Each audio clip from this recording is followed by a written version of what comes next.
Back to the live-action films, Warner Brothers commissioned Joel Schumacher to take on the reins for Batman Forever. With this bit of news, Michael Keaton dropped out and was replaced by Val Kilmer. Though an odd casting choice for the title role, Kilmer did do a good job at showing the frustrations of the character. In spite of the wackiness and neon lighting that invaded the production, it still provided a decent entertainment. However, Batman Forever is practically Casablanca when compared to what Warner Brothers and Schumacher did to the franchise next.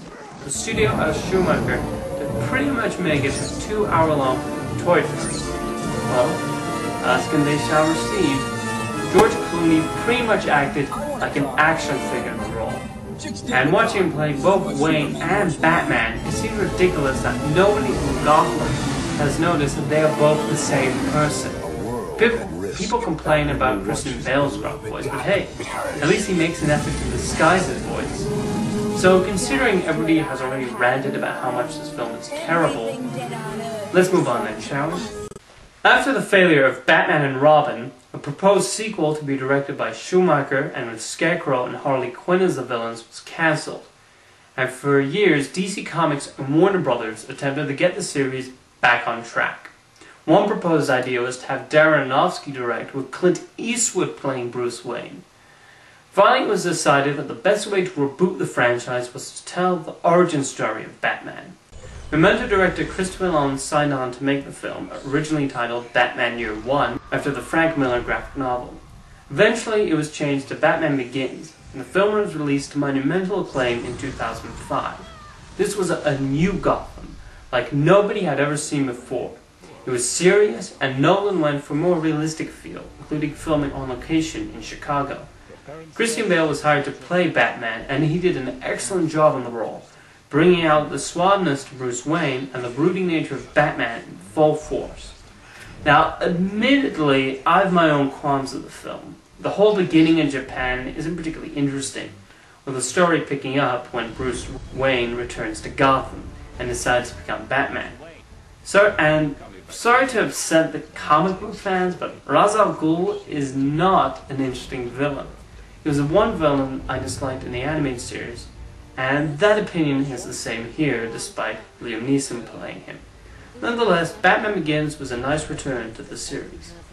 With the origin story out of the way, Christopher Nolan really went out and beyond with his next film, The Dark Knight. While I merely liked Batman Begins, The Dark Knight is absolutely brilliant in my eyes. Everything about this one improved over the previous entry. Better direction, better script, more rounded characters, better action, more suspense and intrigue. Everything was better. Though the obvious highlight of The Dark Knight was Heath Ledger's Joker, Christian Bale still shines brightly as Batman. The character is really tested in this one, too, as he has to make tough decisions whether to take off the mask and save the people of Gotham, or stop the psychotic criminal from ruining the city he was raised in. And when one friend undergoes a horrible transformation, Batman has to do what is necessary and put the people of Gotham before him. This film was massive, and deservedly so. The critics adored it, the Batman fans loved it, the regular filmgoers praised it, and the Academy nominated... Wait, did the Academy love it? Wow. Congratulations. You just lost all credibility you thought you had. Bravo. And that's what Batman's journey has been like so far. Hopefully he can continue to have more interesting adventures in the years to come. He's lasted 70 years. He'll definitely be around for as long as Shakespeare and Homer, that's for sure. And now before I go, here's my fanfic of choice. An animated sketch from the clever folks at College Humor, where Batman has to compete with Superman in his quest to clean up Gotham City. See you next time, and enjoy just a little snippet from that. Bye.